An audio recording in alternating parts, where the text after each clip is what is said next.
नहीं, हम high court के इस फैसले से इसको सही नहीं मानते, इससे डिसएग्री करते हैं रिस्पेक्टफुली।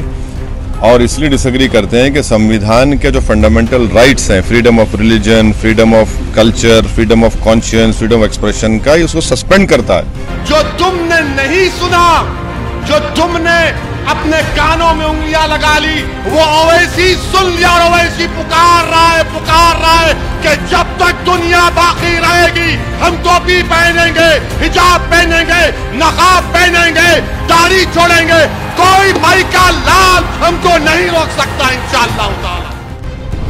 देश में हिजाब विवाद थमने का नाम नहीं ले रहा है।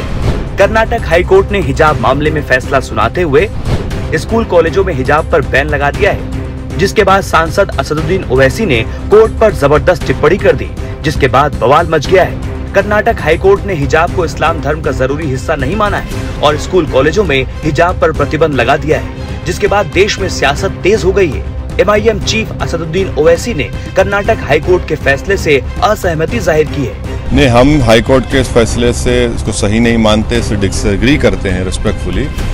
और इसलिए डिसएग्री करते हैं कि संविधान के जो फंडामेंटल राइट्स हैं, freedom of religion, freedom of culture, freedom of conscience, freedom of expression का, ये उसको सस्पेंड करता है। और संविधान में जो प्रियम्बल है, liberty of thought, equality, justice, उस सबको नजरअंदाज कर दिया हाई कोर्ट ने। और तीसरी बात यह है कि एसेंशियल रिलीजियस प्रैक्टिस का मामला जो है, अगर कोई मुसलमान को भी इजाजत नहीं है कोई कहे कि नहीं ये हिजाब एसेंशियल नहीं है इस्लाम के लिए, क्योंकि वो पहनने वाली के दर का कॉन्शियस डिसीजन है, जो संविधान का फंडामेंटल राइट है वो और उसके खुदा के दरमियान में। और ये आर्गुमेंट यूनिफॉर्म पहनने से नहीं मालूम होगा कि कौन अमीर बाप की बेटी है, कौन गरीब बाप की है, कौन दलित की बेटी है, कौन अपर कास्ट ठाकुर ब्राह्मण बनिया की है बेटी है। ये नहीं मालूम होता क्या? कौन सी दुनिया की बात कर रहे हैं? और आप दूसरे रिलीजन के रिलीजियस सिंबल्स को अलाउ करेंगे, उस पर रोक टोक नहीं, आप मुझे अलाउ नहीं करेंगे, तो ये खुद आर्टिकल 15 का वायलेशन है, डिस्क्रिमिनेशन हो रहा है। और एक बात समझिए कि कर्नाटका और तेलंगाना ये दोनों प्रदेश ऐसे हैं जहां पर मुसलमान लड़कियां हिंदू लड़कियों के बराबर शिक्षा हासिल कर रही हैं स्कूल्स में, हाई स्कूल में। अब वहीं पर ये काम कर रहे हैं और एक अनफॉर्चुनेट एक सिचुएशन क्रिएट कर दिया आपने कि या हिजाब पहनो या शिक्षा हासिल करो। अरे भाई, हिजाब पहनकर शिक्षा हासिल करना चाहती हैं वो।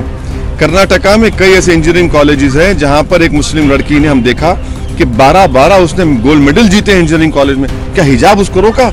और आप कौन होते कि एसेंशियल है ही नहीं है? आप कौन होते बोलने वाले कि मॉडर्निटी की निशान क्या है?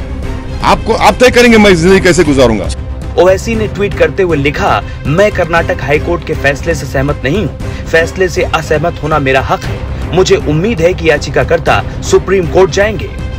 इसके अलावा ओवैसी ने लिखा, all India Muslim personal law board समेत बाकी संगठनों से इसके खिलाफ आवाज उठाएं।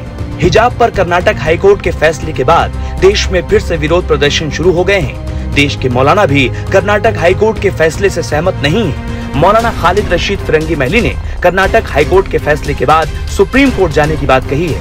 कई और मौलाना हिजाब का इस्लाम का जरूरी हिस्सा बता रहे हैं। ऐसे में एक बार फिर से देश में हिजाब को लेकर बहस तेज हो गई।